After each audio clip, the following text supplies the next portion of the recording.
Plataforma 117 com Emanuel Sacramento, ele que foi o técnico responsável por dar o primeiro título do Humaitá, né? Título estadual aí do Campeonato Acreano da primeira divisão para o Humaitá.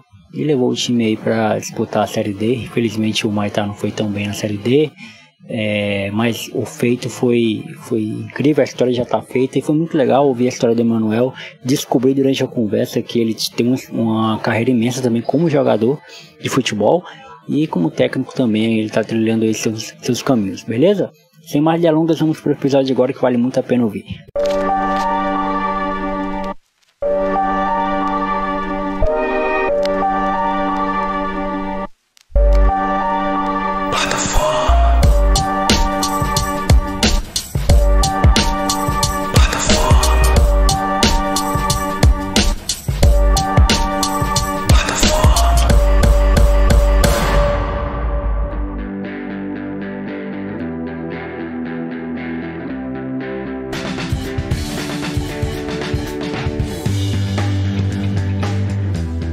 Fala galera, me chamo Jonathan Fernandes, está numa plataforma de número 117. Com esse cara aqui que há tempos eu queria já gravar com ele, né? Desde a época que o Humaitá foi campeão. E ele foi um dos primeiros caras que eu contatei assim pra gravar. E é uma honra estar com ele aqui, para ele contar um pouquinho da sua história, né? O podcast ele serve para isso, para ouvir a história de pessoas que eu gosto, que eu admiro. E é ele, Emanuel Sacramento. Cara, seja muito bem-vindo. Muito obrigado por você ter aceitado o convite e disponibilizado um tempinho aí da sua vida para trocar uma ideia comigo. E para quem não te conhece, se apresente, fale quem você é, de onde que você é, o que você faz da vida, já pra gente começar. Show de bola, eu gosto muito dessa pergunta, de onde eu sou. Meu nome é Emanuel Sacramento Filho, mais conhecido como Pirata, conta do olho, parte do meu olho esquerdo. E eu sou de Mesquita, cara. Da hora. De Mesquita, Rio de Janeiro. É um maior orgulho de ser mesquitense. Cara, sou filho de Dona Orcelina Oliveira dos Santos, senhor Manuel Sacramento dos Santos, casado, a senhora Deise Barbosa Sacramento. Tenho 2 filhos, uma portuguesa e um mexicano.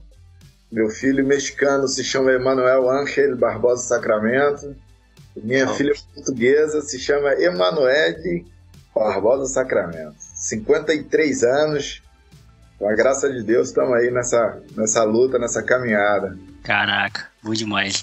Eu tava até falando com o Emanuel aqui antes de a gente gravar, que geralmente eu não pesquiso a vida do convidado, porque eu quero saber, quero que ele me conte, não quero pesquisar, eu não quero ir atrás, eu quero que ele me conte por si, né, da carreira dele. Mas eu tive que dar uma pesquisada, porque envolve futebol, né, futebol tem muitos dados, história, né, e que eu não conhecia, e eu fui dar uma olhada aqui, cara, você começou como jogador lá em 87, no Sub-20 do Vasco. A informação tá certa ou não? Pô, na verdade, assim, começar mesmo, eu comecei em 82, cara. Sim. No infantil do Madureira, cara. Caramba. Começar mesmo foi no infantil do Madureira, em 1982, cara. Criancinha. Acho que eu era infantil na época, cara. E aí depois, fiquei um tempo sem jogar, não deu certo, eu era muito pequenininho para jogar bola. Aí fiquei um tempo sem jogar porque não tinha oportunidade. Uhum. Aí fui pro juvenil, aí fui fazer teste em algumas vezes, fui fazer alguns testes no juvenil do Mesquita. Uhum. No juvenil do Mesquita. E, não passava, cara, nos testes, tu acredita, cara? Caramba. Passava nos testes, era rejeitado um monte de vezes. Aí, em 85, uhum. um amigo me chamou para fazer um jogo treino contra o próprio Mesquita. Aí eu fui lá, fiz até uma história engraçada, porque esse cara foi na minha casa, ele se chama Paulo Roberto, o apelido dele é Miúdo. Aí ele foi na minha casa, pô, aí Piratinha, vamos ali me ajuda ali a fazer um jogo treino contra o Mesquita. Aí eu, pô, não sei se a gente pode usar um termo assim um pouco mais coloquial, né? Que não é um palavrão, sabe? Mas eu, na época eu não era cristão, aí eu falei assim, ó, mas eu vou meter-lhe a porrada naquele moleque. Me perdoa. É porque eu tava com muita raiva na época, sabe? Porque os caras me mandavam embora, cara, não deixava nem eu treinar, cara. Aí o cara, não, vambora lá treinar. Aí fui treinar, cara. E, pô, nessa época a gente passava uma necessidade assim um pouco complicada, sabe, em casa. E eu já tava trabalhando, eu tinha 14, 15 anos mais ou menos. 15 ou 16 anos. Aí eu já trabalhava, sabe? Eu trabalhava à noite de enrolar picolé e gostava muito de futebol. Aí fui lá fazer esse jogo treino. Cara, eu joguei pra caramba. Aí os caras me convidaram pra mim ir pro Mesquita treinar, sabe? Ficar treinando no grupo. Aí fiquei treinando no grupo.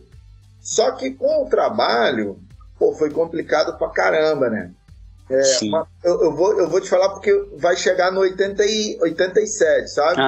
Aí eu fiquei ali, minha mãe foi e falou assim, ó, aqui em casa não tem vagabundo, em casa não tem bandido, nada de jogar bola, não vai jogar bola não. Eu falei, não mãe, mas eu gosto, mãe. Não, aqui em casa vai trabalhar. Aí eu falei assim, não, tá bom mãe, eu vou trabalhar, mas eu vou jogar bola também, mãe. Aí ela, não, você vai só trabalhar. Eu falei, não mãe, deixa, tal, aquela coisa toda de criança mesmo, né? Sim. Aí ela deixou, sabe? Mas só que ela falou assim, mas vai trabalhar. Eu falei, não, pode deixar. Pô, eu trabalhava de 10 horas da noite até as 5 da manhã, mano, enrolando picolé. Depois eu ia pro treino, sabe? Treinava, ia pra casa, de dormir para 10 horas de novo. Aí quando deu assim um mês, ela viu que eu não ia desistir e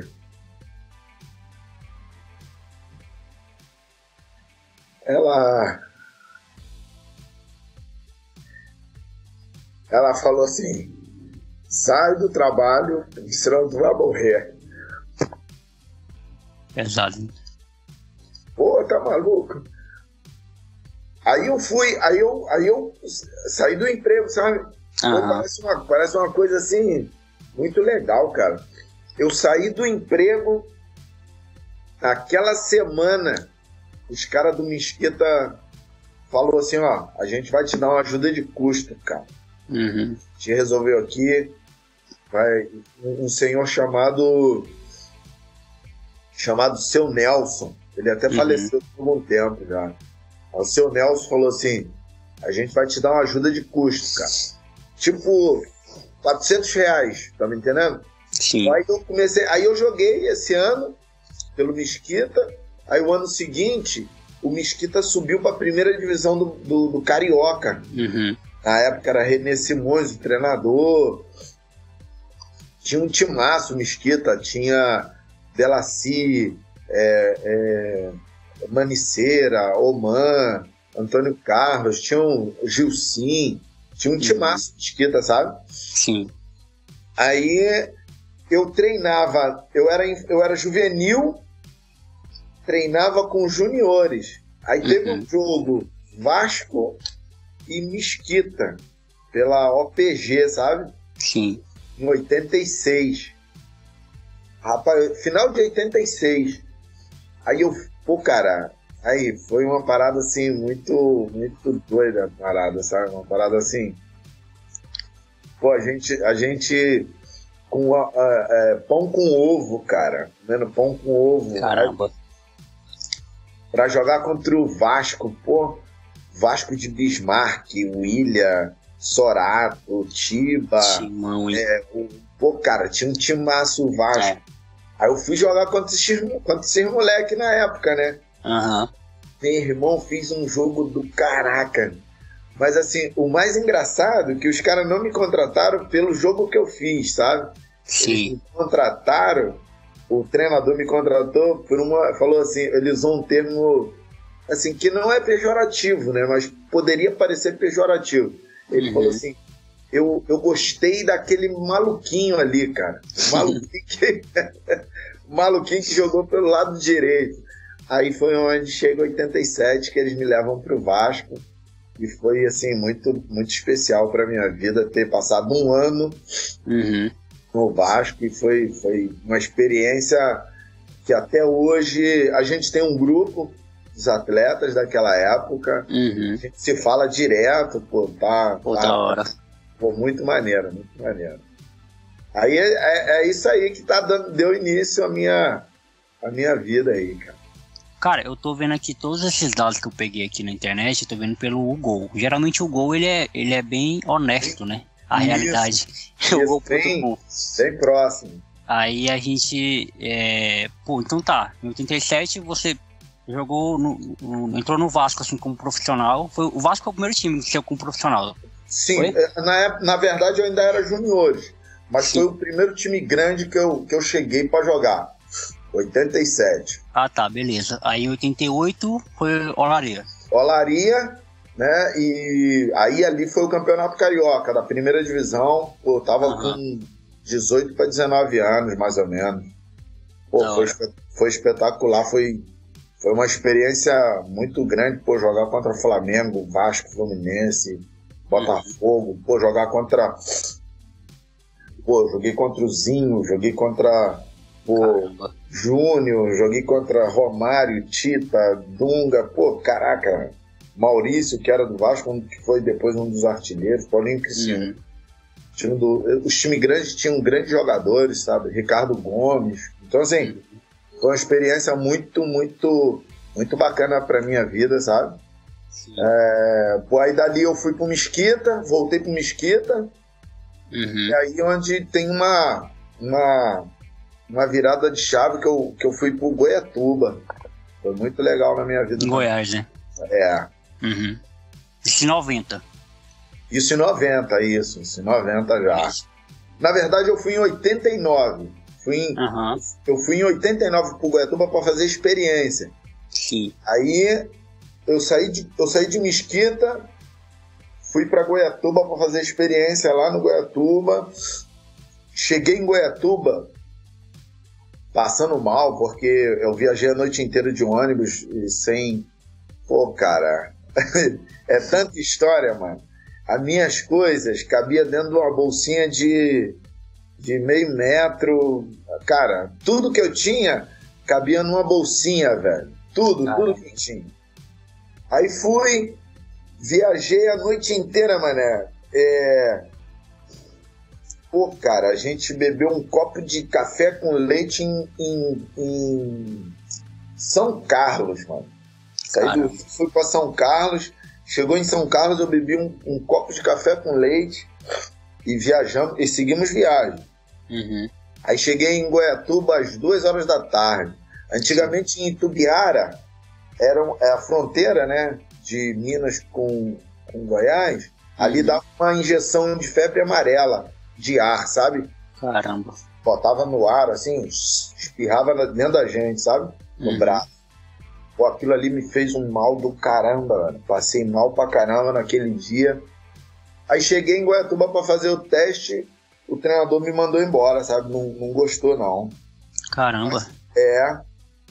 Aí, olha como são as coisas. Um dos diretores estava vendo o treino. E o cara não gostou do meu jogo, mas ele gostou de mim, da pessoa, sabe? Da hora. Ele falou assim, pô, gostei desse moleque.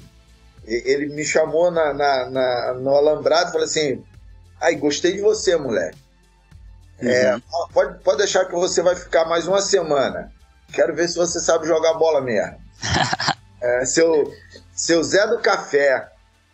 Aí eu falei, não, tudo bem, é porque hoje eu tô passando um pouco de mal, tal, tô me sentindo mal por causa da viagem. Não, tudo bem, vai ficar uma semana aí, pra ver se o treinador gosta de você, não. Aí fiquei a semana, pô, aí fiquei melhor um pouquinho, né, pô, aí treinei, aí acabou agradando o treinador e eles me contrataram. E quando você foi pra Goiatuba, você foi comprado, foi empréstimo, como é que foi? Porque você tava no Olaria em 89, né? Contei pra gente. Voltei pro Mesquita, porque eu era do Mesquita, né? Aí fiquei ali treinando. Aí um cara que era intermediário, sabe? Pô, cara, falar a verdade, eu esqueci o nome dele. Mas assim, era um cara, gente boa pra caramba, um negão, mas assim, muito pretão ele mesmo, sabe? Sim. Mas eu acho que ele é descendente de índio. Ele tinha o cabelo lisinho, cara. Eu esqueci o nome dele, cara. Muito tempo já. Ele já faleceu, esse cara. Sim. Aí ele que me levou, sabe? Ele inclusive viajou comigo. Fomos nós dois. Mas ele também não tinha uma boa condição. Ele estava fazendo tipo o papel de empresário, sabe? Sim. Ele que me levou lá. Aí treinei a semana. Aí voltei, né? Voltei pro Rio. Aí o Mesquita me liberou. O Mesquita me liberou naquela época, me deu a liberação. Sim. Aí eu fui para Goiatuba, viajei, aí em 90 viajei, né, para lá. Foi um ano muito, muito, muito especial para mim. 90, 91, foi 92, fiquei lá, sabe? Aí fui artilheiro lá todos esses anos. 92 foi o ano maravilhoso, que a gente foi campeão, né? Fomos campeões. Fomos campeões goianos, com eu fazendo 15 ou 16 gols. Pô, foi espetacular ali. Da hora. Muito bom, né? Da hora. Aí você teve uma passada pelo Náutico também, né? Isso, Náutico, pô. Foi também maravilhoso. Pô, nesse período aí começou, de fato, a carreira de jogador, né? Porque você começou lá Isso aí. Lá na base do Vasco, aí foi pro Olaria, foi pra Mesquita. Aí já saiu do Rio, foi para Goiás, aí deu uma passada em Pernambuco. Como é que era o futebol, né, nessa época, Emanuel? Tipo, nesse período aí dos anos 90, né? Porque, assim, a gente escuta muito de jogador falar que era um período, o famoso raiz, né? Futebol raiz, né? Assim, mas, assim, o pessoal pega muito o lado lúdico da palavra raiz, né? Muito aquela coisa mas, assim, a realidade não era tão boa assim, né? O negócio era mais puxado, né? Até mesmo por questão de viagem, né? Que naquele tempo eu acredito que até para viajar era mais difícil que hoje, né? Muito mais complicado. Cara, não é ser nostálgico, nem... Mas eu peguei um momento assim eu peguei um momento de transição, sabe? Esses anos foram uns anos de transições. Pô, cara, tecnicamente o jogador de futebol tinha que ser de verdade, senão não jogava. Da hora. Tecnicamente o cara tinha que ser muito técnico. Sim. Tinha que saber cabecear, tinha que saber dominar com a perna direita, com a perna esquerda, chutar com a perna direita, chutar com a perna esquerda, a não ser o canhoto. O canhoto, ele tem, assim, é dele mesmo, não consegue jogar muito com a direita, mas o destro não, o destro tinha que saber jogar com as duas pernas, tinha que saber conduzir bem a bola, e aí entra uma questão mais, para mim, mais quando falam de raiz, né? Jogador raiz. Pô, pra tu ter uma ideia, velho, eu joguei alguns jogos com os dois tornozelos fissurados, velho. Caramba. Sem saber. Tu imagina a dor, compadre. Um cara não tava sentindo. Tornozelo, eu cortei a chuteira, velho. Rasguei a chuteira pra poder caber no pé, velho. Aí eu te falo uma coisa dessa. Esses dias um jogador meu, eu já tinha feito as 5 substituições, um jogador meu sentiu a coxa. Sim. O cara não quis ficar em campo. Não quis. Não aguentou ficar em campo, chorando. Falei, caraca, velho. É assim, a gente, aí é isso que eu acho que é um diferencial daquele tempo, sabe? Jogador raiz, jogador mais brabo, mais valente, mais, pô, cara, sabe, mais corajoso, sei lá, velho. A gente tinha algo um pouco mais rude, sabe? Sim. Mais guerreiro, tá me entendendo? Sim. Agora uma pergunta mais filosófica. Não é nem tanto filosófica, porque fala um pouco da parte do corpo também. Por exemplo, a gente teve a despedida agora recente do Fred, né? Do Fluminense, né? Muito legal. Que parou de jogar e tal, um ídolo, não só pro Fluminense, mas assim, pro todo o futebol Brasil, carioca. Né? Pro Brasil, o cara... Tem gente que fala, né, que depois do Ronaldo ele foi o último 9 que a gente teve, e eu concordo. O último 9 que a gente teve, assim, tipo, de referência de como o Ronaldo foi, eu acho que foi o Fred mesmo, assim. Tem o Luiz Fabiano, mas aí... Concordo. Não, de verdade foi ele mesmo. Foi o Fred. E aí a gente tava vendo como é que ele se aposenta, né? Ele já tá no fim de carreira já sentindo quase não jogando, sentindo muita... Óbvio que o talento, o dom de jogador tá ali ainda presente, mas o corpo já não comunica tanto com a cabeça, né? Tanto com o que o cara quer jogar. Mas você acredita que esses jogadores, por exemplo, como você, que jogou ali na década de final de 80, início de 90, como antigamente era mais pegado, né? Tipo assim, tinha poucas informações médicas, por exemplo, o jogador não sabia se estava lesionado ou não. Quando chega logo nessa fase assim de se aposentar, ele chega com um corpo mais... Ele tem consequências futuras, assim, porque hoje, como você mesmo falou, né? Hoje o jogador sentiu uma coisinha, já para, né? Já tem um massagista ali, já tem um médico ali, fisioterapeuta vai tratar. Então hoje o ritmo eu tô falando aqui sem conhecimento prévio nenhum, tá? Só tô falando alguém que torce, alguém que assiste futebol, que come futebol. Mas hoje tem muito mais gente da área médica envolvida para evitar, né, uma lesão maior, algo maior. E eu sou São Paulino, né? Então, assim, eu vejo muitos jogadores do meu time se lesionando e não voltando nunca mais, né? Eu não sei porquê. O pessoal não se recupera. Então, nessa época, não era assim, né? Nessa época o pessoal jogava até com dor, né? Não sei se ficou clara a minha pergunta. Imagina o Garrincha, velho. Pô, tu é doido, aquele joelho do Garrincha, tá maluco. Assim, Jonathan, cara, as consequências, eu vou te falar uma coisa, eu não sinto a mínima vontade de ir numa musculação, eu não sinto a mínima vontade de correr na rua, na praia, assim, vontade, sabe, vontade, isso sou eu, sabe, eu, Emanuel. Eu até brinco um pouquinho com os atletas, entro no bobinho lá, brinco com eles.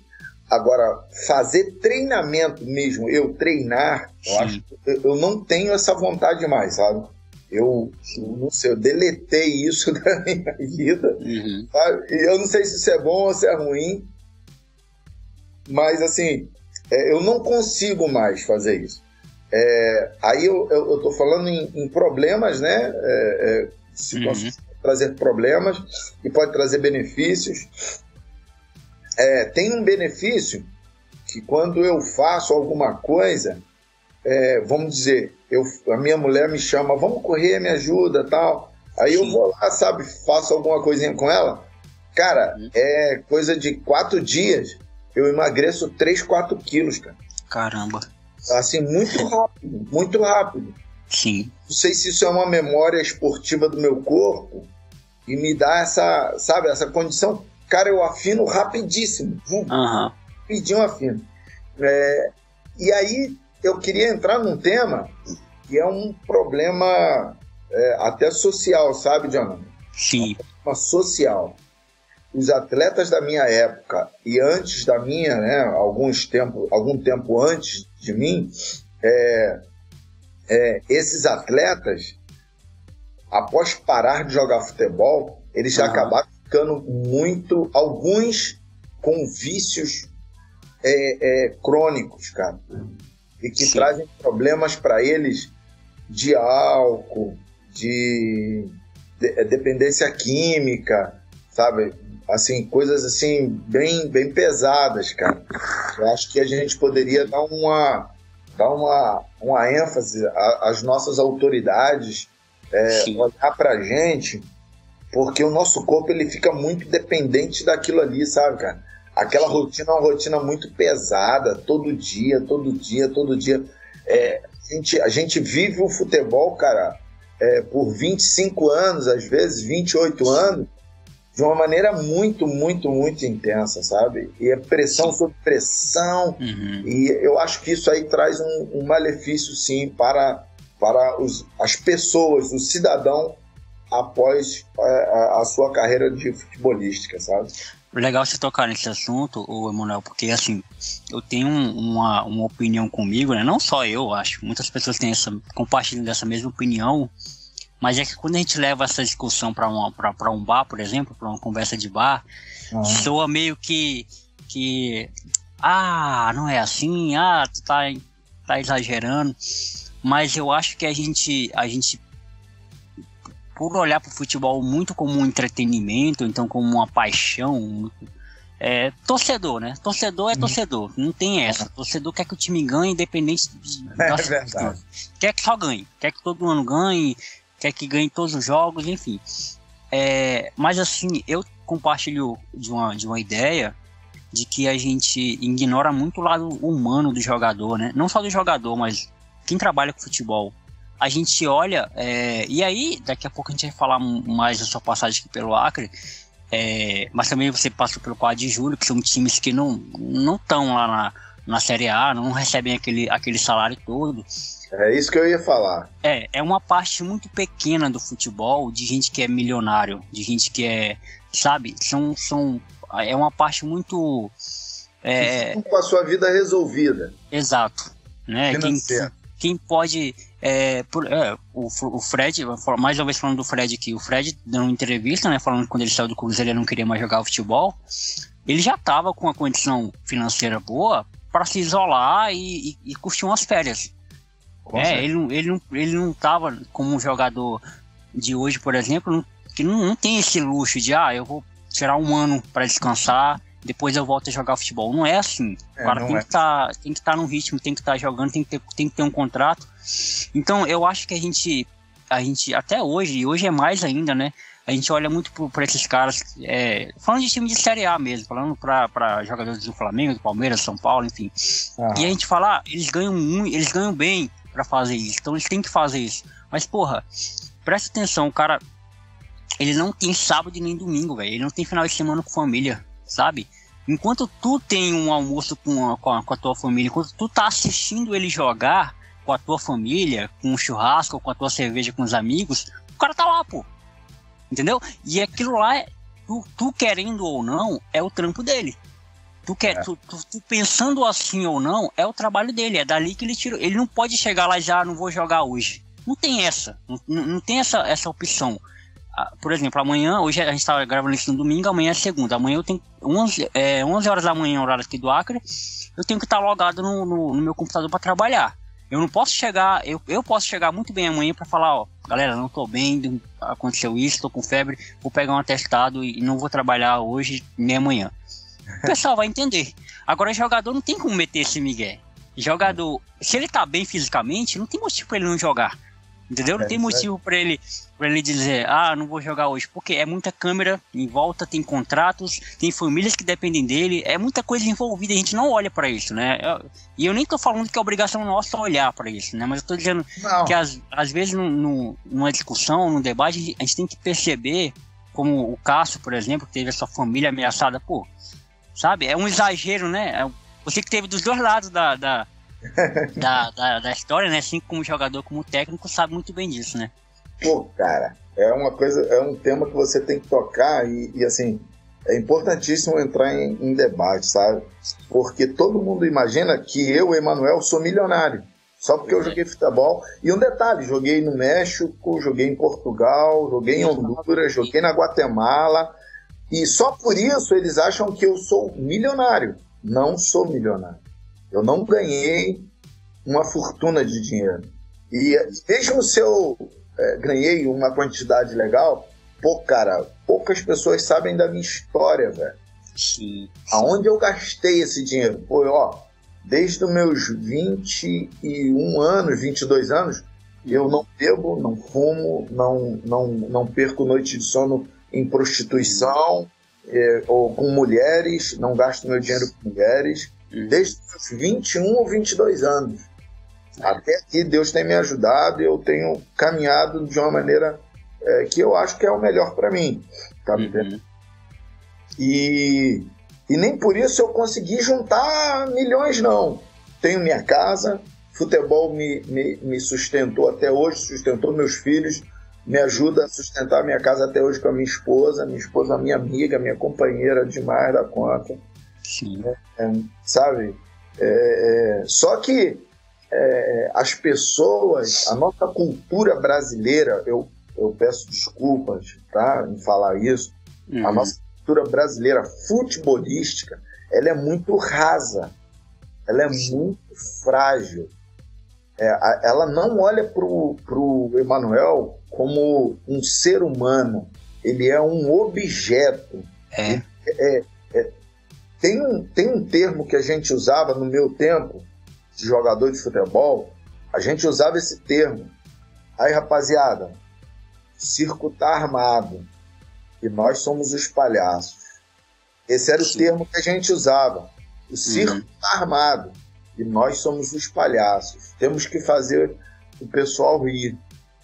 Então, em termo pesado, né, cara? Em termo pesado, porque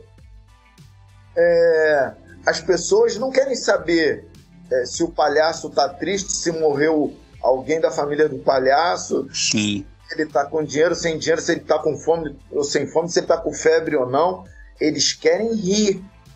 Eles querem que o palhaço faça eles rirem. E é mais ou menos essa situação com a gente, tá? Os caras não querem saber o que eu passei no meio de semana. Os caras não querem saber se eu treinei bem, se eu não treinei bem. Eles não querem saber se eu bebi água, se eu não bebi água, se eu estou suplementado ou não estou suplementado. Sim. Eles não querem saber se eu consegui fazer todos os meus treinamentos. Eles não querem saber se a minha parte emocional, por exemplo, no meu caso, eu já saí de casa quando eu era jovem, e minha mãe chorando porque eu não comi, olha que maluquice. Então, assim, isso no meu tempo de jogador, menino novo ainda. Depois eu comecei a ganhar um dinheirinho, deu pra mim dar uma moral pra minha mãe, pra mim mesmo. Fui caminhando, sabe? Essa questão humana de você entrar ali na arquibancada e só, me perdoa falar, sabe? O cara gritar, filho disso, vai pra aquele lugar, seu filho da... mano, é humilhante demais pra gente. Esses dias eu tive uma discussão com alguns torcedores aqui do 4 de julho por conta disso. Cara, pode gritar que eu sou um mau jogador, tu pode falar que eu sou um mau jogador, tu pode falar que eu sou um mau treinador, que eu não sirvo, tu tem esse direito, velho. Me xingar, me humilhar, às vezes o cara xinga a mulher do cara, velho. Não tem nada a ver isso, cara. É vergonhoso, sabe? Então, assim, é algo que a gente precisa repensar. A cobrança tem que haver. Tem que haver uma cobrança, porque nós somos atletas, representamos uma instituição, mas tem que ser comedida. Ela não pode ultrapassar os limites da tolerância, sabe? Tu xingar a mãe do cara, velho, isso não é aceitável. Tu xingar, cara, xingar minha filha, velho, xingar meu filho, que meus filhos... às vezes meu filho no estádio, irmão, cara, tá me entendendo? Isso é inaceitável. Em uma sociedade democrática, numa sociedade que é plural, né? Na nossa sociedade que, nós somos, cara, mestiço de tudo quanto é jeito, africano, italiano, alemão, índio. Cara, nordestino, sulistas. Isso tem que mudar, sabe, cara? Isso tem que mudar pra gente melhorar como cidadão, tá entendendo? Eu acho que é importante. Tem uma frase que é muito pesada, mas que também faz muito sentido, né? Que o futebol, ele dá muita coisa, mas ele também tira, né? Ele tira muita coisa do ser humano. Você falou assim, no domingo, domingo é o trampo dos caras, legal, cara. Pô, cara, e aniversário? Quantos jogadores não viu o nascimento do seu filho, velho? Porque tava em campo, ou tava concentrado, cara. Sim. Quantos a mãe e o pai morreram, velho? E o cara entra em campo, cara. E depois que o pai morreu, velho. Ou que a mãe morreu, cara.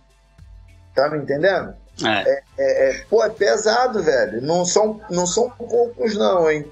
Não são poucos não. Pô, a gente concentrado, pô, teu filho com febre, velho. O que tu vai achar? Tu tá concentrado pra jogar. Teu filho e tua filha tá com febre, velho. Tu só liga pra nega e fala assim, minha preta, segura a onda aí, pô. Imagina. Não é fácil não, velho. E o pessoal acha que a gente vive num mar de rosa. O Neymar, pô, cara, os caras lá em cima, no topo da pirâmide, pô, cara, eles têm um recurso do caraca. Mas aí eu te pergunto, quantos Gabigols, quantos ganham o salário que Gabigol ganha? Quantos ganham o salário que o Neymar ganha? 800 mil, 1,5 milhão. Neymar ganha, pô, acho que é 5 milhões ao mês. Pô, cara, quantos caras são assim? No Brasil, por exemplo. Apesar que hoje melhorou muito. Série B deve estar pagando aí seus 50 mil, 60 mil, 80 mil. Pô, isso é um salário do caraca, né, cara? Série C, 50 mil, 60 mil. Tem clube que paga isso, 100 mil. Tem clube que paga. Né? Mas não são todos, né, cara? E aqueles jogadores que só jogam estadual? Só joga a A2 do São Paulo, a A2 do Rio, que são a maioria, tá me entendendo? A maioria, exato. E aí, ainda tem aquele outro fator, né? Quanto maior você é como jogador, mais exposição também, né? A gente tá vendo o Neymar aí falando que talvez essa seja a última Copa dele, e uma galera falando, mas pra que isso, não sei o que. Pô, mas o cara, ele carrega o peso de ser o Neymar, né? É isso. Assim, a gente tem que entender também que nem tudo é dinheiro. Na verdade, pouquíssimas coisas é dinheiro, para você falar a verdade, porque dinheiro para dinheiro toda profissão dá, né? Toda profissão tem gente que ganha muito dinheiro, tem gente que ganha pouco dinheiro, né? A questão é o que está em torno, o que está em volta, é o seu nome, é a sua carreira, é as pessoas que dependem de você. Não é simples parar, tipo assim, não quero mais jogar futebol. Porra, tem gente que depende de você, da sua marca, do seu nome, né? Então, assim, e esse a gente tá falando de jogadores que estão todos os dias sendo mencionados, que as pessoas querem entrevista, o cara não pode viver a vida dele, ele tem que viver a vida que criaram, né, em torno dele, né? É verdade. Agora, assim, é gratificante pra caraca, velho. Sim. É muito gratificante. É aquilo, é estressante pra caramba também, velho. Então é um preço que se paga muito alto. Se paga um preço altíssimo, porque, pô, cara, o teu talento você coloca ali pra milhões, né, verem, te admirarem, você poder inspirar outros. Pô, isso é maravilhoso, cara. Poder. Aí eu falo, eu hoje como treinador, pô, cara, você poder ajudar um cara igual foi você na questão financeira, cultural, econômica, pô, isso irmão, você fazer o gol de placa, tá me entendendo? Você fazer um golaço, poder ajudar os caras, isso é muito legal. Da hora. Manuel, vamos voltar aqui pra tua carreira. Aí em 95, 96 foi o ano que eu nasci, você foi pra Portugal, né? Você foi pra jogar internacionalmente. A gente pulou aqui alguns times que você jogou, mas você jogou no Náutico, jogou no Atlético Paranaense, jogou no Goiás. Qual foi o primeiro time que você jogou uma Série A do brasileiro? Foi o Náutico. O Náutico, né? 92. Da hora. Mas você chegou a jogar a temporada toda no Náutico ou não? Joguei o ano todo. Pô, esse ano aí, a gente começou bem pra caraca. Eu comecei bem a competição, mas depois a gente não terminou lá muito legal, não. Mas eu tive sondagem para ir pro São Paulo nessa época.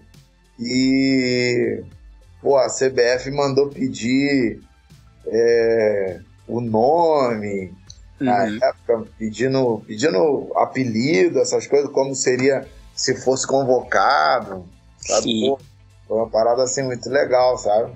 Da hora. Mas aí a gente não fez um bom campeonato. Beleza, e aí como é que foi a transição para ir para Portugal? Como é que foi o convite? Como é que foi? Pô, cara, esse convite tem uma história legal aí. Eu machuquei, eu tava no São Caetano na época, sabe? Eu tava no São Caetano, aí tava fazendo gol pra caraca, mano. Inclusive nessa época eu tava também sendo sondado pelo Santos e pelo São Paulo. Cara, eu fiz um jogo contra o Noroeste, eu fiz 2 gols nesse dia. Tinha um empresário coreano que queria me levar pra Coreia, e os caras conversando se eu ia pro São Paulo, se eu ia pro Santos e tal. Pô, assim, umas conversas muito maneiras, né, cara? Uhum. No dia seguinte, irmão, eu amanheci com a dor no pubis, que ninguém sabe, mas naquela época ninguém sabia o que era isso. Uhum. Ou seja, pra gente encurtar a conversa pra mim ir pra Portugal, eu fiquei 8 meses com essa dor, jogando com essa dor, sem saber o que fazer, velho. 8 meses. E ninguém sabia o que eu tinha. Ninguém sabia o que eu tinha. Eu jogava à base de Voltaren. No começo do jogo, no intervalo do jogo e no final do jogo. Base de Voltaren, velho, jogando. Imagina meus rins como não deve ter ficado. Caraca. Água demais. Pô, cara, aí eu saí de São Caetano, fui pra Napolina, ainda disputei o campeonato goiano, vim pra casa. Fui pro Rio de Janeiro pra me recuperar. Pô, cara, aí que entra essa história maneira, como é a coisa de cidadão, sabe? Um empresário português veio pra me levar, sabe, lá para Portugal. E aí ele foi em Goiás pegar informações. Na verdade, ele não veio pra me levar, ele veio pra levar um atacante. E aí, ele me contando depois de 10 pessoas que ele conversou, 9 deu meu nome para ele. Ó, eu quero levar um centroavante. Aí todos os caras que ele perguntava, o cara falava assim, ó, tem um, é o tal de pirata, é o pirata e tal. Aí o que é mais bacana é que os caras deram informações não só como atleta, mas como cidadão. Aí eu vou chegar aí para completar essa frase, como cidadão e como pessoa.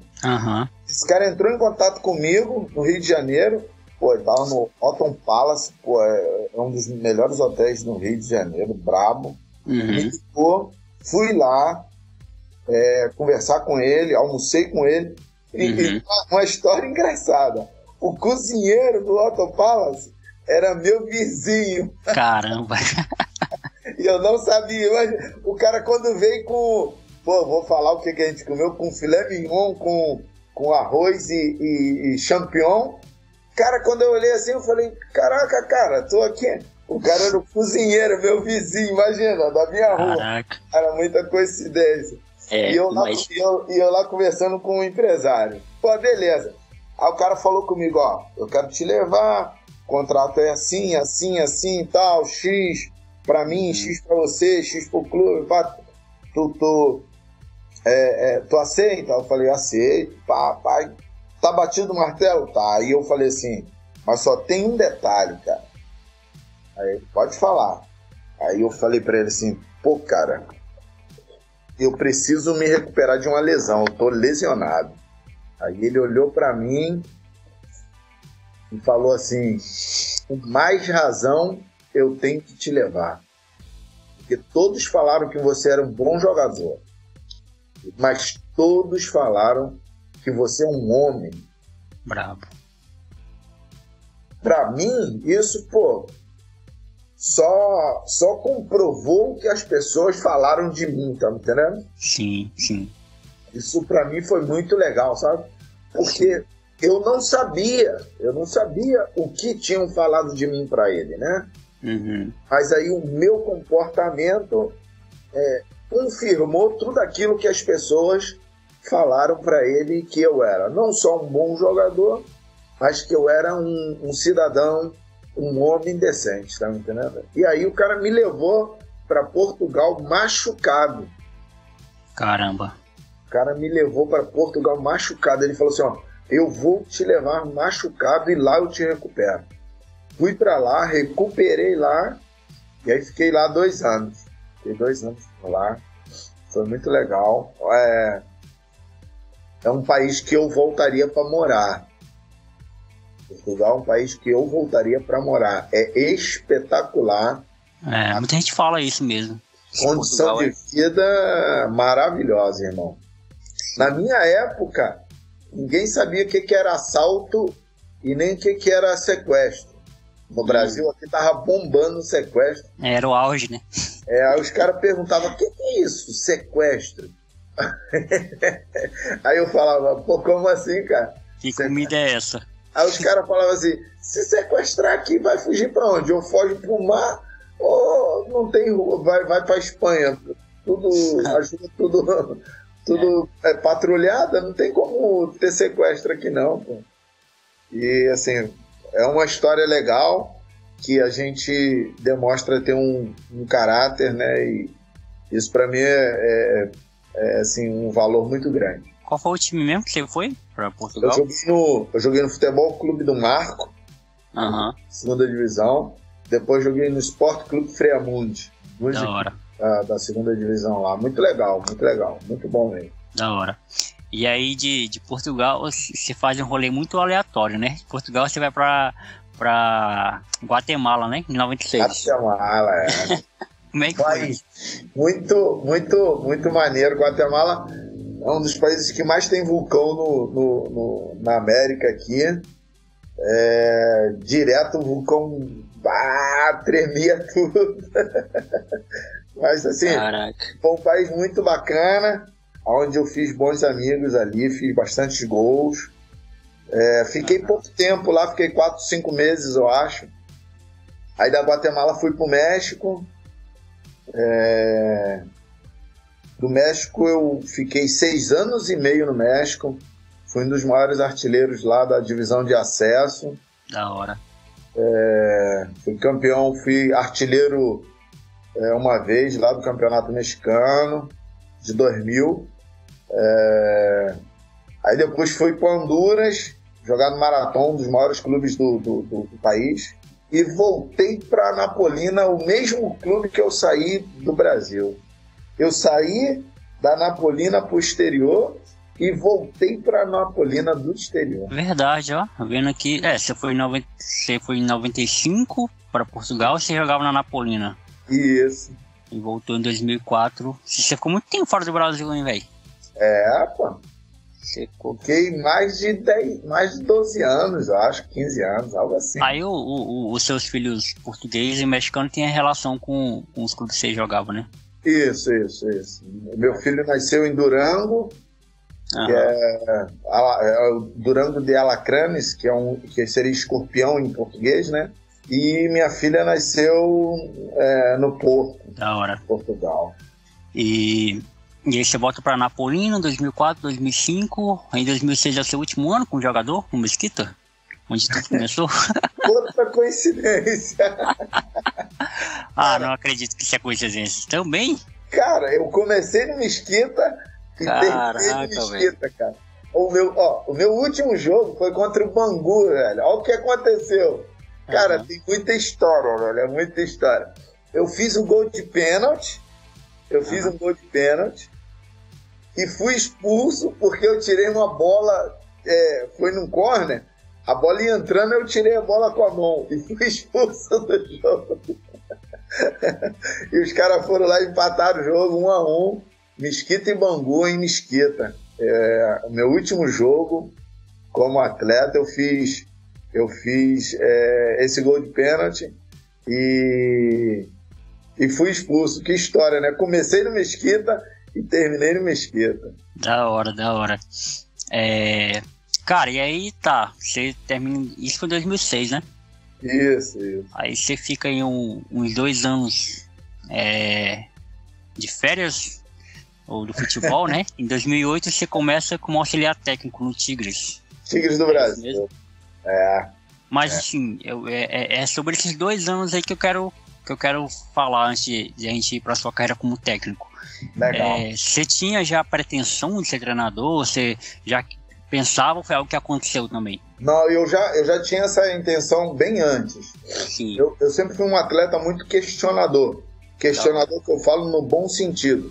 Eu perguntava ao preparador físico, por que eu estou fazendo isso? Isso vai servir para mim para quê? Aí eu perguntava ao professor, o treinador, isso aqui, o que tem a ver essa marcação por zona? Para que isso? Por que serve? Por que serve isso? Aí eu sempre fui muito questionador, sabe? Porque eu sabia que eu já queria. Aí, esses 2 anos, na verdade, eu não fiquei parado.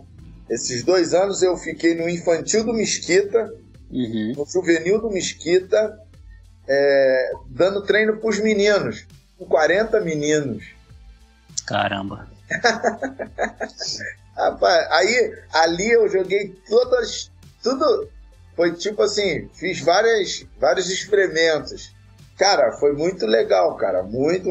Eu aconselho todo treinador, isso é conselho, não é, né?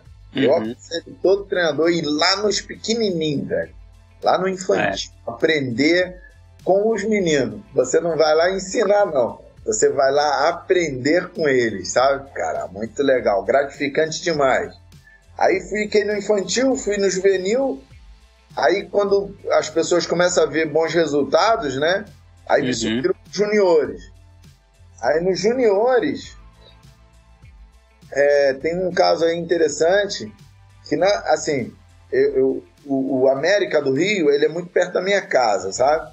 Aí o treinador do América do Rio era o Ademir Fonseca, ele jogou comigo. E aí ele me ligou um dia e falou assim, pô, Piratinha, vem aqui em casa, cara, vem aqui no clube aqui me ver, cara, tá aqui pertinho da tua casa, velho. Aí ele até usou o termo, para de encher o saco da tua mulher aí, cara, vem pra cá. Aí eu fui lá vê-lo, aí ele foi e me convidou, fica aí, Pirata, me ajuda aí como auxiliar. Aí eu comecei a ajudar ele como auxiliar. Um dia eles estavam dando treinamento e o auxiliar dele era o Gilmar Popó, que jogou no Flamengo, um canhotinho. Sim. Aí eles estavam lá no meio de campo, ocupado com os 2 times, time titular e time reserva. E ficavam alguns atletas fora, sem ser utilizados. Aí, para os caras não ficar parados, o Ademir pediu para mim dar um treinamento para eles. Pô, Piratinha, dá um treinamento aí de posse de bola, alguma coisa para eles. Aí eu fui lá, fiz um futevôlei para os caras, sabe? Armei um futevôlei, eles faziam futevôlei, e aí 2 minutos fazendo futevôlei e 2 minutos numa posse de bola. Aí eu tirava eles da posse de bola, vem pro futevôlei de novo. Tá? Nesse dia tinha um diretor do Tigres do Brasil vendo, e achou interessante, achou diferente a maneira que eu tava dando o treinamento para os caras fora de campo, e acabou me fazendo o convite para me ser um dos auxiliares do Tigres do Brasil efetivo. Da hora. E aí você ficou muito tempo lá, né? Você foi de 2008 até 2013? 2013, cara. 2008 eu fui auxiliar no profissional, subimos o time para a primeira divisão. Aí em 2009 eu assumi o sub-20. E inédito, o Tigres do Brasil é o único time de menor investimento campeão carioca, sub-20. Caramba, da hora. 2009. Nós fomos campeões, Jonathan, com 73 pontos. O vice-campeão foi o Flamengo, com 53, velho. Bravo. Aí foi. Os caras apelidaram os meninos do Tigres do Brasil como os intocáveis. A molecada era boa pra caraca, velho. Muito legal, cara. Tem uma história disso aí, deixa eu só. A minha apresentação pro Sub-20, só aí, ó. Vou te contar só essa história. Entrei no vestiário, aí o diretor foi lá, me apresentou, ó. novo treinador de vocês, o Manuel Sacramento. Ele vai sair de ser auxiliado profissional para assumir o sub-20 de vocês. Aí, professor, o senhor está com a palavra. Obrigado. Rapaziada, estou assumindo o clube, estou assumindo o time para a gente ser campeão carioca. Caramba. Todo mundo riu, cara. Todo mundo deu risada, cara. Caraca. Sem sacanagem. Aí, Jonathan, todo mundo deu risada. Aí eu deixei eles rirem. Pô, eles só pegavam de 7, 6, Flamengo, do Vasco, só pegava goleada. Aí eu falei assim, muito bem. Pode rir mesmo, pode rir. Se quiserem rir mais um pouquinho, pode rir. Mas eu garanto a vocês, se vocês fizerem o que eu mandar, nós vamos ser campeões carioca. Aí eles já ficaram um pouquinho mais sérios. E aí, no final, nós fomos campeões carioca, cara. Algo inédito. Caramba. Com sobra, né? Cara, pois é, aí você começou bem já como treinador ali no Tigres. E aí eu acho curioso que, assim, a gente nem precisava investir muito tempo nisso aqui, porque ainda tem uma carreira enorme para falar. Mas eu achei curioso que em 2013 você de novo vai pro Mesquita como treinador agora. E aí você percebeu que você é um cara curioso, né? São essas pequenas coisas que eu gosto de saber, sabe? Porque deve ter uma história legal aí para se contar. Com certeza, cara. Tem sim. Aí, o Mesquita não tinha nada, o Jonathan, nada. Sabe o que é nada? Nada. Aí o cara me chamou e falou assim, pô, Pirata, me ajuda, cara. Eu preciso fazer o time, eu preciso botar esse time em campo, só que eu não tenho dinheiro, cara. Aí eu fui e falei assim, não, vou chamar alguns caras aqui que eu conheço no 0800. Chamei alguns atletas no 0800, os caras vieram para me ajudar. 0800. Vou te falar alguns jogadores. Genilson, hoje é o capitão do Paysandu. Magno, tá jogando no Campinense. Tinha um jogador que era Abílio, brabo, foi jogador do Bangu, jogador Madureira no Rio. Marcelo Cardoso, jogador do Bom Sucesso, que joga lá do Rio de Janeiro. Sim. Os caras veio 0800 para me ajudar. Hugo tá nos Estados Unidos agora, um goleiro. Os malucos, meus amigos, para poder só botar o time em campo. A gente tinha uma semana para preparar o time. Uma semana. Aí eu consegui um clube onde os caras deram isso tudo de graça, hein? Uhum. Tudo eu conseguindo de graça. O cara me deu uma semana. Falou, Piratinha, pode ficar uma semana aí. Um clube com piscina, com campo, com um monte de coisa. Aí fui lá, eu dava 3 períodos todos os dias. Era de 6 às 8. A gente fazia uma corrida longa.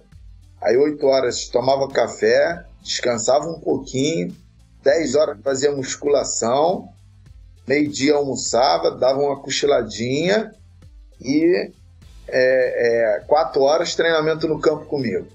Saía do campo, voltava pro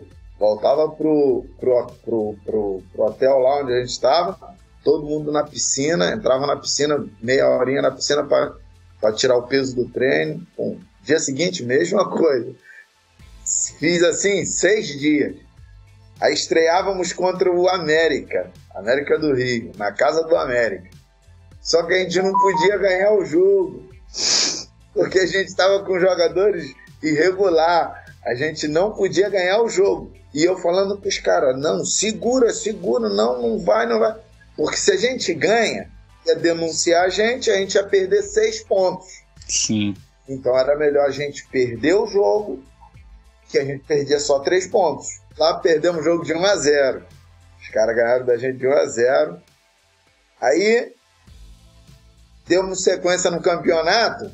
Na 8ª rodada, a gente era o líder da competição. sem gastar um centavo. Aí o Tigres do Brasil me liga de volta. Aí eu falei com os caras, ó, se vocês pintar um clube bom para vocês, qualquer um pode ir. Aqui é só pra gente se ajudar. Quando os caras descobriram que o Tigres estava me ligando, todos eles falaram a mesma coisa. Professor, o senhor tem que ir embora. O senhor não pode ficar, o senhor tem que ir embora. Tem que ir embora. Não, cara. Não, o senhor tem que ir embora. Pode ir embora. Se a gente recebesse uma proposta, a gente ia. Agora, porque o senhor recebeu, pode ir embora. Aí eu fui embora. Fui pro Tigres. Infelizmente, o Mesquita não subiu naquele ano. E eu consegui livrar o Tigres. O Tigres estava muito mal no ano e eu consegui ajudar o Tigres a livrar do rebaixamento. Essa é uma história interessante aí. Da hora, da hora. É legal, né? É tipo, ver o que essa relação que você tem com o time, né? Você roda o mundo. É aquela frase lá da música do Emicida, né? Eu rodo o mundo, mas eu volto. Você roda o mundo, mas sempre volta aí pro... Tem uma brincadeira que eu costumo usar, Jonathan. O Mesquita é o quintal da minha casa. O Mesquita é o quintal da minha casa. Pô, eu me sinto super bem ali no clube. O presidente hoje é um amigo. Tem o maior carinho pela gente. É um cara que tem uma intenção boa lá de melhorar o clube. Se Deus permitir eu voltar, eu gostaria de ser útil outra vez para o Mesquita, para fazer o clube voltar a figurar aí nos campeonatos nacionais. Da hora. Aí depois do Mesquita, né, do Tigres, aí você vai pro Gonçalense 2014. Como é que foi essa sua ida pra lá? Rapaz, rapaz, você parece tipo assim, adivinhando que tem história ali. Rapaz, o Gonçalense, ele foi fundado, eu fui o primeiro treinador deles. Eles compraram um time, aí botaram o nome de Gonçalense. A maior favela plana do Rio de Janeiro. Mais de 1 milhão de pessoas tem, Jardim Catarina. Depois tu dá uma olhada aí no Google aí. Jardim Catarina. Irmão, é um formigueiro de gente. Primeiro dia que eu fui dar treino no campo, fui dar um treino lá no campo lá, aí o cara que tava me levando, o cara com muito dinheiro, sabe? Intenção boa. Aí... me levou no meio do campo assim, chega aqui, pirata. Tava tendo um treino lá, um jogo, aí ele vem cá no meio do campo, parou o treino, acabou o treino, aí eu fui lá no meio do campo pra ver como é que era o campo, pra ver se dava pra me dar os treinos lá e tal. Aí vem o cara se aproximando, né? O cara veio se aproximando com o radinho na mão, pode imaginar o que é já, né? O cara com o radinho na mão, aí falou assim, aí irmão, levanta a blusa aí. Aí eu falei assim, o que houve, parceiro? Aí ele, parceiro, por favor, levanta a blusa. Aí eu falei assim, mas tá acontecendo alguma coisa? Aí o cara no rádio falou com ele, né? Aí ele respondeu pro cara do rádio, pera aí, pô, já falei pro cara levantar a blusa, o cara não quer levantar a blusa. Aí ele falou assim, ô irmão, dá pra tu levantar a blusa pra não arrumar problema pra mim, meu compadre? Aí eu, não, com certeza. Aí levantei a blusa pra ele. Não, os malucos tão limpos aqui, pá, tá de boa. Ou seja... os caras do movimento, né, já estavam olhando pra gente, vendo, imaginando se a gente era policial, sei lá o que eles estavam imaginando. No meu primeiro dia de trabalho, imagina, ao susto. Mas assim, fui super bem tratado lá, não tive problema com ninguém, dava os treinamentos. Infelizmente, tinha lá o que nós chamamos de movimento, né? A venda de drogas. Os caras viram a gente, viram o nosso comportamento, avaliaram o nosso comportamento, foram até nós lá, quando a gente estava dando treino, e falaram pra gente, aí professor, pode ficar tranquilo aqui, pode dar o seu treinamento aí com a rapaziada, ninguém vai mexer com vocês, e a gente não vai ficar aqui perto, a gente vai ficar mais afastado ali. Valeu? Aí eu, não, de boa, muito obrigado aí pela consideração e tal. Eu tava ali fazendo o meu trabalho, sabe? E os caras viram a nossa conduta e nunca faltaram respeito com a gente, tá me entendendo? Nunca nos sentimos ameaçados, tá me entendendo? E ali, pô, a gente fez um trabalho maravilhoso com o Sorriso, com o Sabão, olha os apelidos, né? Com o lateral esquerdo do Tocantinópolis agora, que tá jogando titular do Tocantinópolis. Então, assim, a gente conseguiu ajudar alguma rapaziada, sabe, a crescer na vida. E como jogador, fomos campeões cariocas da Série C. Da hora.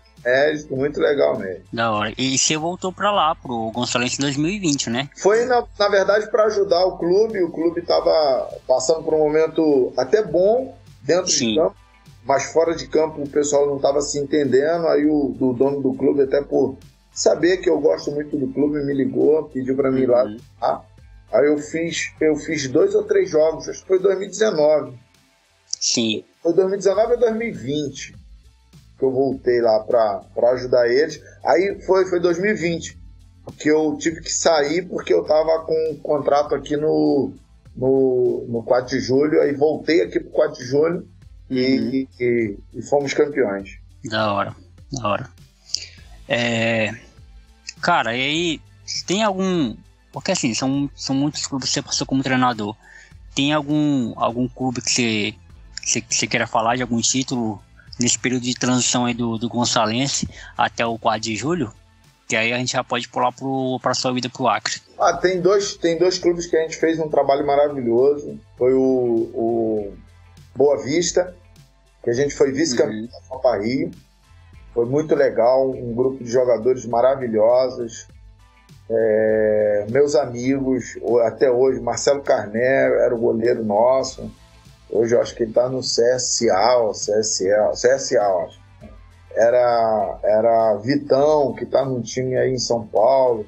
Era Genilson, era Magno, era Thiago Barreiros, era Giovani. Nós tínhamos um timaço, sabe? Fomos vice-campeões. Tem o Sampaio Correia, que nós fomos campeões do interior, com nossa passagem lá também. Potiguar de Mossoró. Pangu tem uma história muito bacana, que a gente classificou na frente do Fluminense, que é o meu time de coração. Foram trabalhos assim, que a gente fez com bastante alegria, sabe?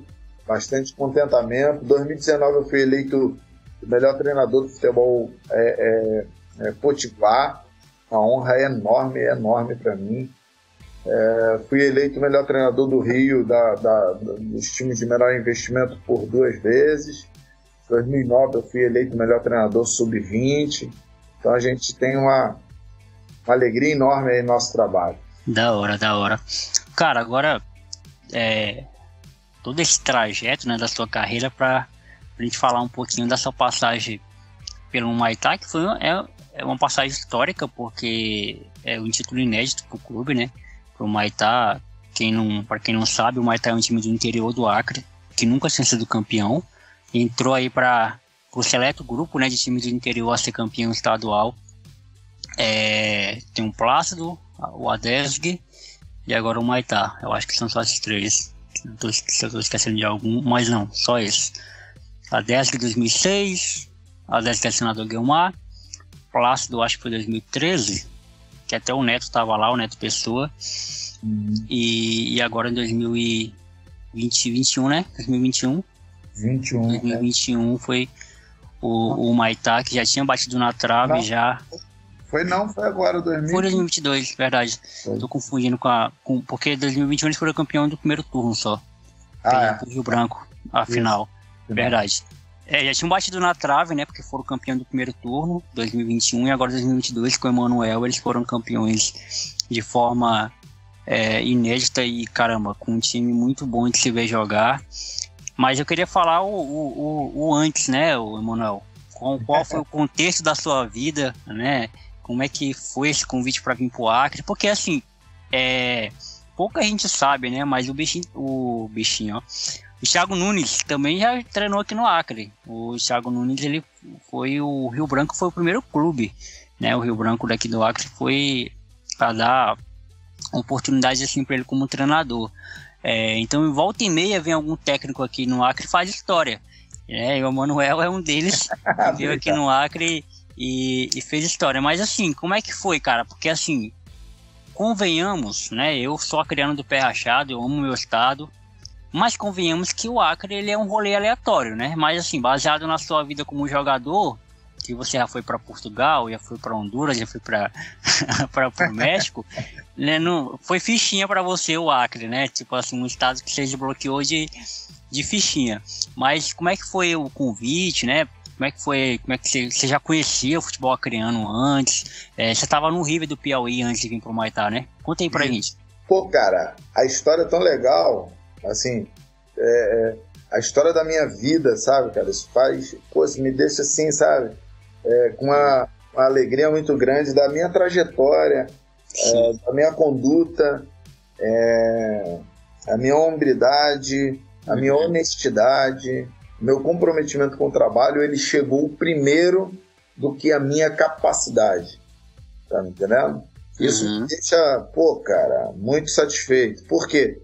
É um exemplo que eu tento dar para os meus filhos, né? E a conduta que eu caminho com a minha esposa, sabe?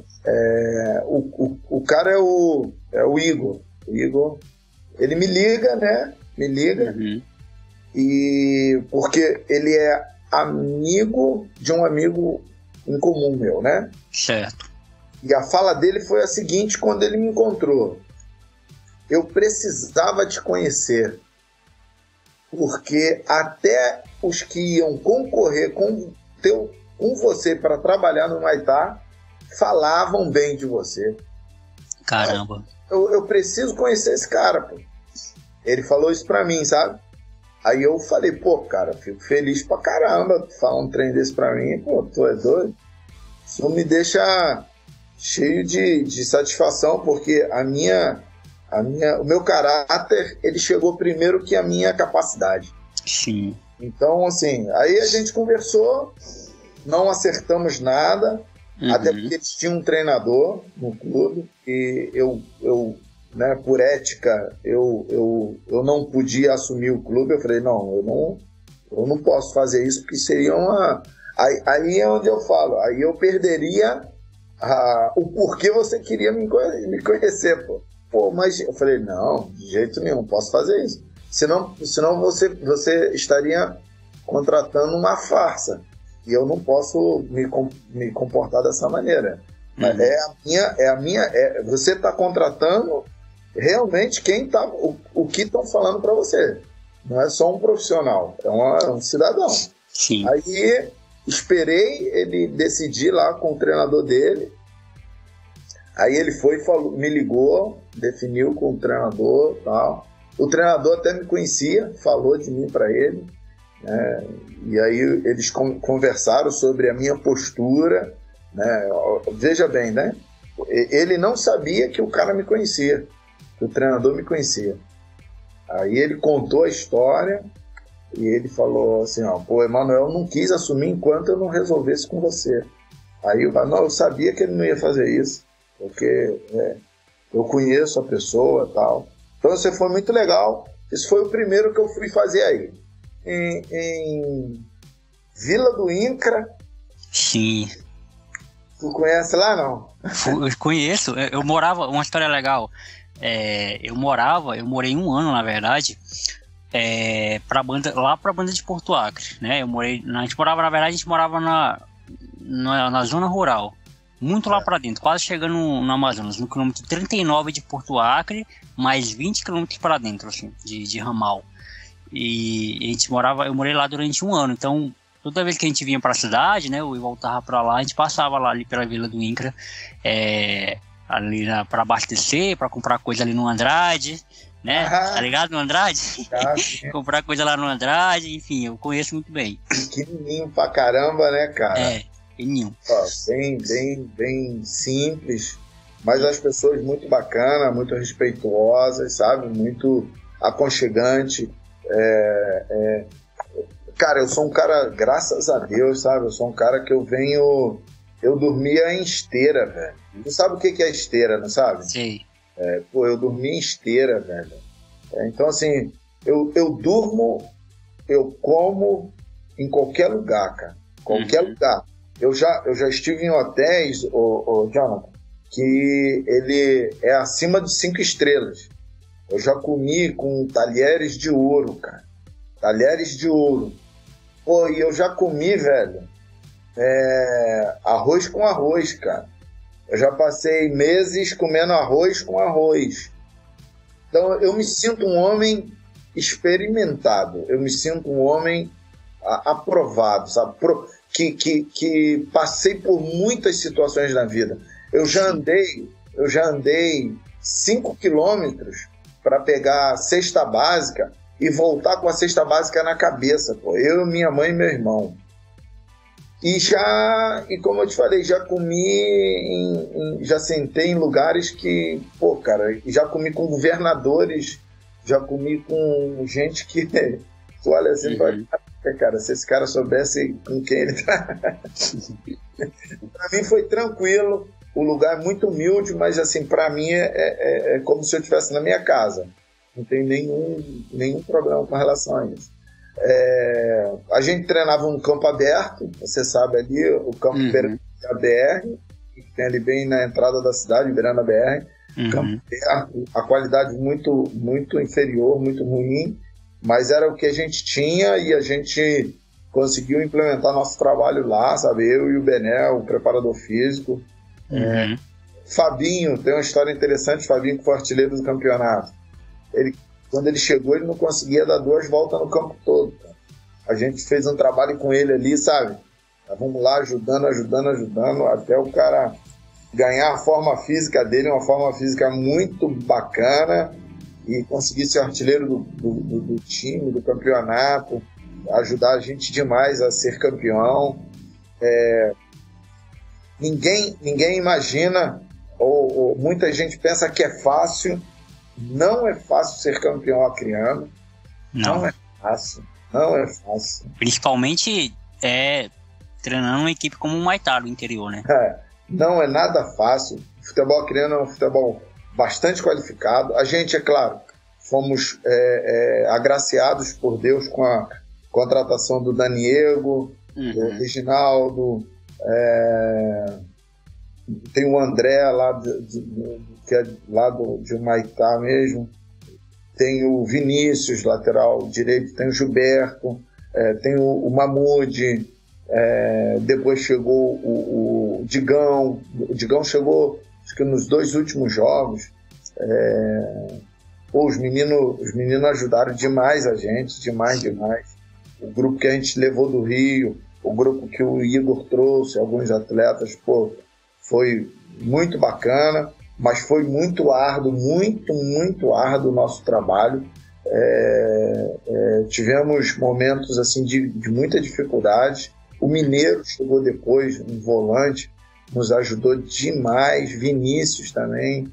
Pô, cara, assim, o trabalho foi espetacular, mas não foi assim, nada fácil.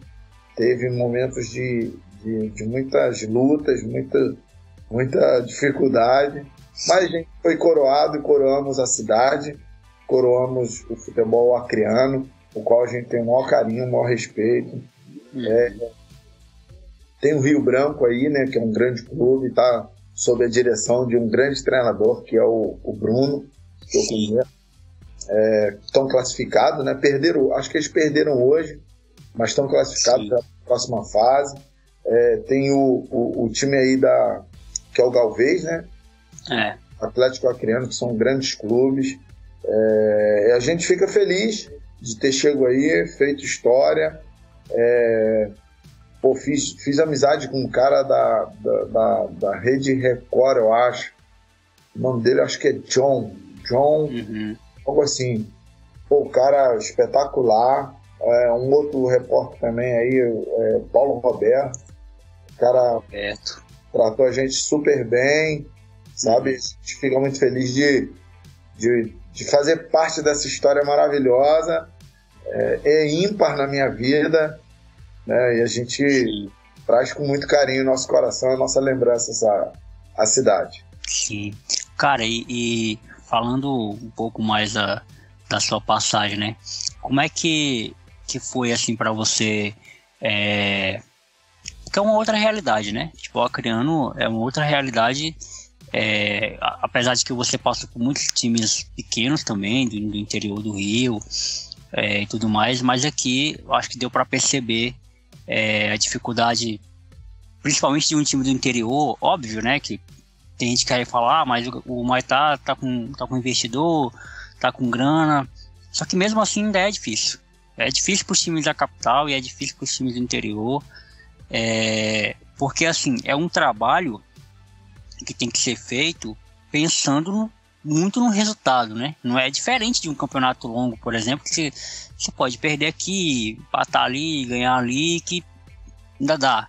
É uma vaga que você tem, né? São duas vagas, na verdade, para a Copa do Brasil e Série D, Brasileirão da Série D. E se você não conseguir essas duas vagas, acabou. Não tem mais nada para jogar no ano todo, né? Então, assim, é uma responsabilidade também.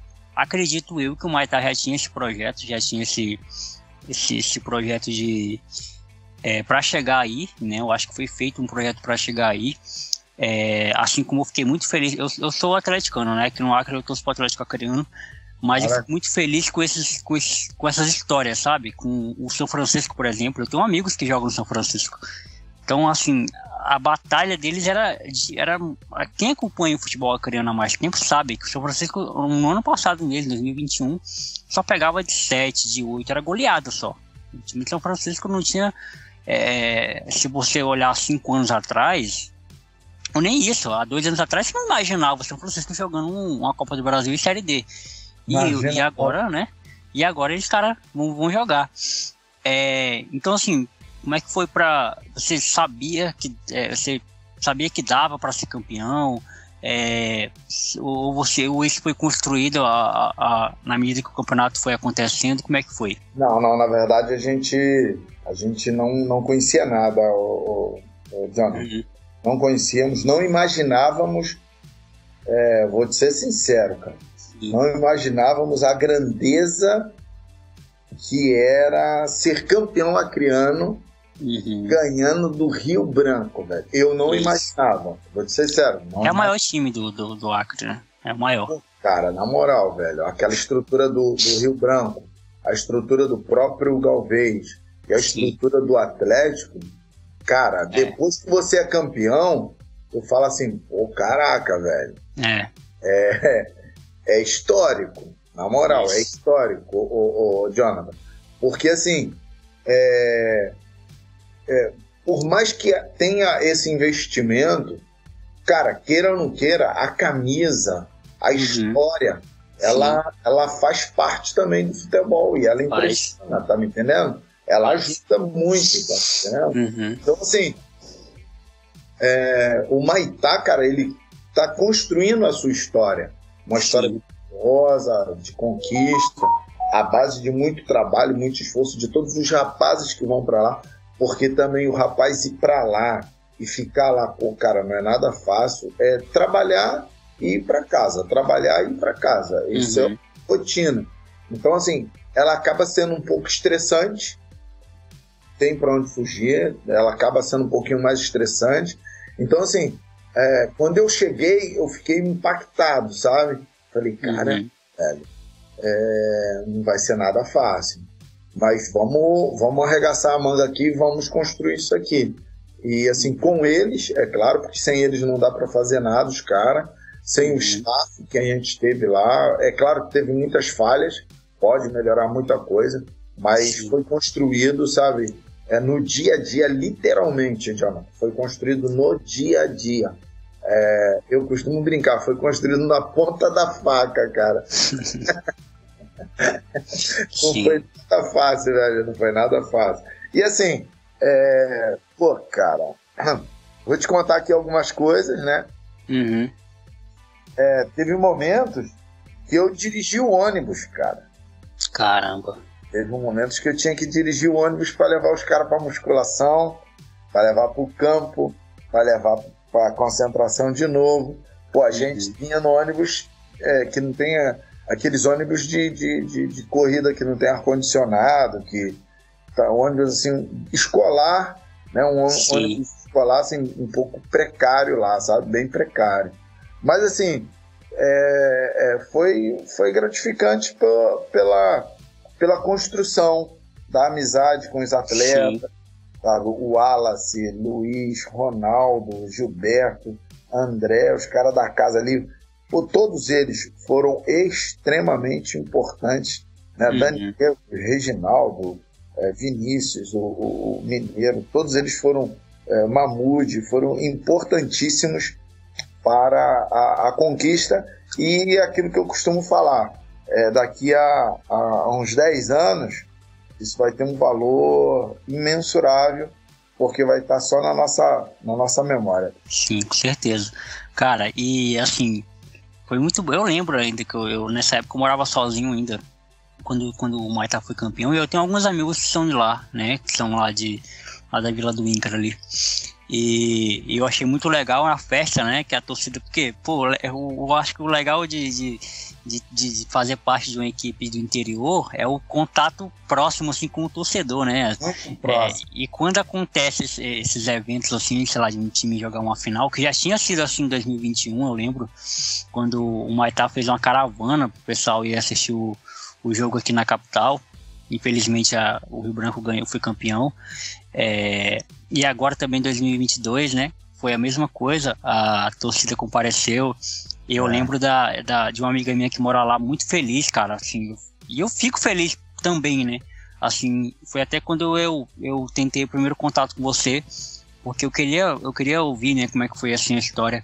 E como é que foi receber esse carinho da torcida, Emanuel, após o título ali, o pessoal sendo campeão inédito. Como você falou, né, eu acho que esse trajeto é até muito mais... Esse processo é até muito mais importante do que propriamente o título, né, em si. Mas eu acho que todo o trabalho que foi feito, a construção... E aí a parada legal é quando você chega lá, né? Você chega no título, como você acabou de dizer, né? E olha, caramba, ganhamos do Rio Branco. Ganhamos do maior time do Acre, sabe? Ganhamos do time de tradição. É só olhar como é que o Rio Branco tá na Série D agora, segundo colocado do grupo, porque é um time tradicional. É um time que quando vai para um campeonato grande, a camisa pesa. Exatamente, a camisa pesa. Vai jogar contra um Paysandu ou contra o Remo, os caras já sabem quem é o Rio Branco. É diferente dos caras quando vem jogar contra um Atlético, por exemplo, que não conhece, não sabe da história. O Branco, pô, disputou Série B do Brasileiro, né, cara? Exatamente. Já eliminou o Vasco na Copa do Brasil, cara.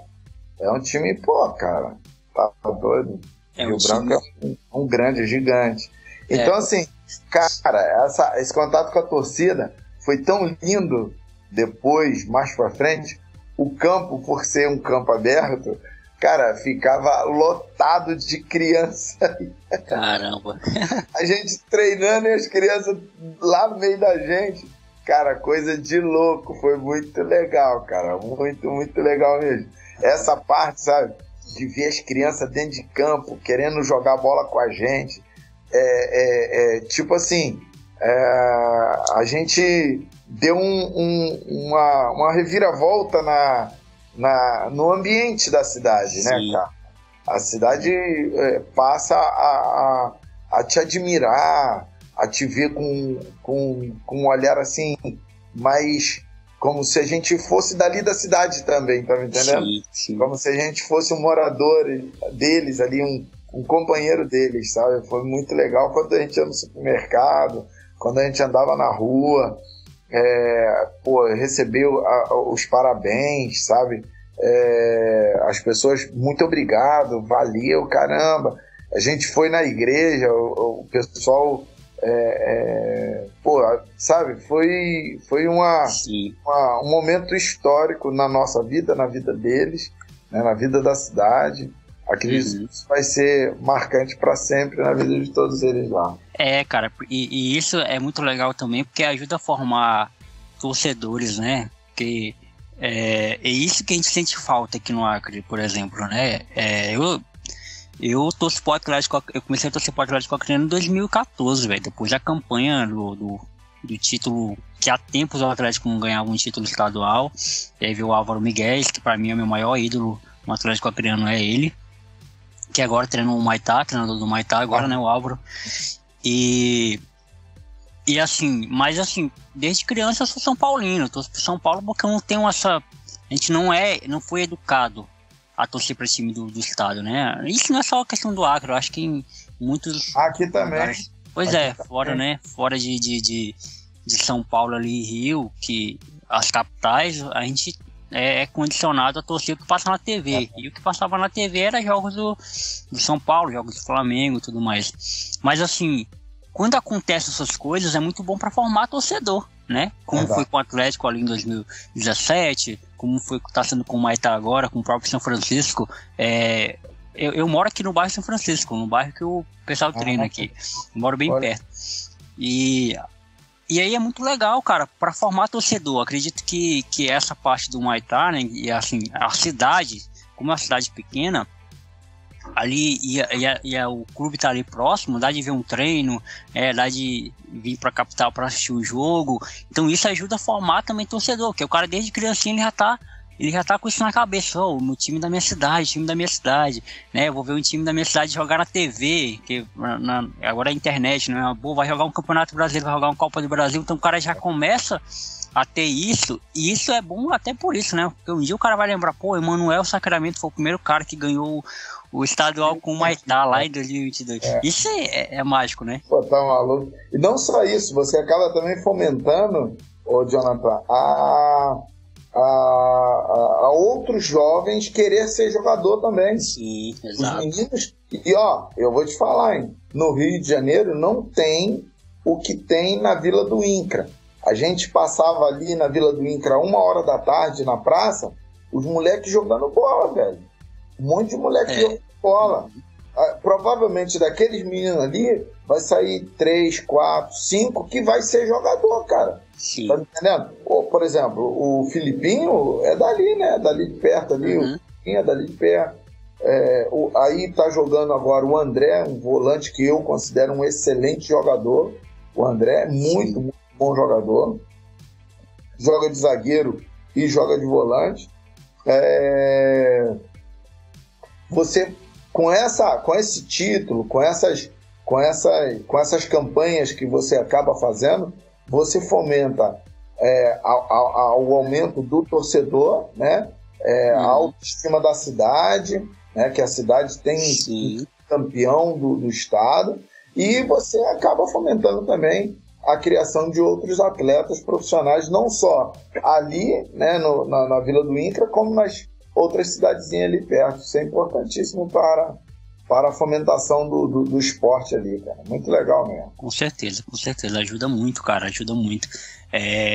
Eu até no Campeonato Acreano Sub-20 agora, eu fui assistir, eu acho que uns 2 jogos do Maitá lá, do Maitá Sub-20, da garotada lá. Amigos meus falam que o público nos estádios é pra assistir Sub-20. Melhorou muito, né?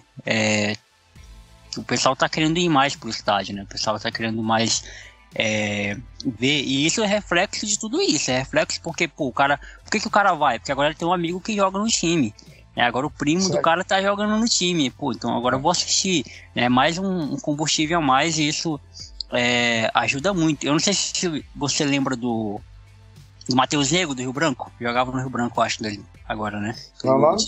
Matheus Nego. Não tô lembrado.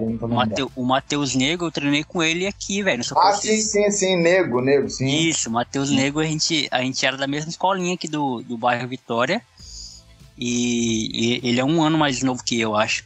E a gente treinou junto no time aqui da quadra de areia que tem aqui no bairro. E aí a gente foi treinar fazer peneira no Vasco daqui do Acre, né? E aí ele passou e eu acabei que não passando. Aí eu continuei treinando aqui na escolinha. E aí teve um outro jogo contra o Vasco, né? Um jogo amistoso. E aí o técnico do Vasco me chamou pra treinar. Isso era sub-15, eu acho. E aí eu treinei, joguei 1 ano lá no Vasco. E aí eu tive um problema de ouvido. Aí eu tive que parar, minha carreira de futebol durou 1 ano. E eu fico muito feliz em ver o Matheus Nego aí, cara, um cara que treinou comigo quando era criança, agora o cara tá muito bem, rodando aí o Brasil, já jogou até em Portugal, aí voltou agora tá jogando aqui no Acre, e é um cara que eu tô tentando trazer aqui pro podcast também pra contar um pouco da história dele. Mas é muito massa, né? É muito importante essa interação, né, do público com o atleta.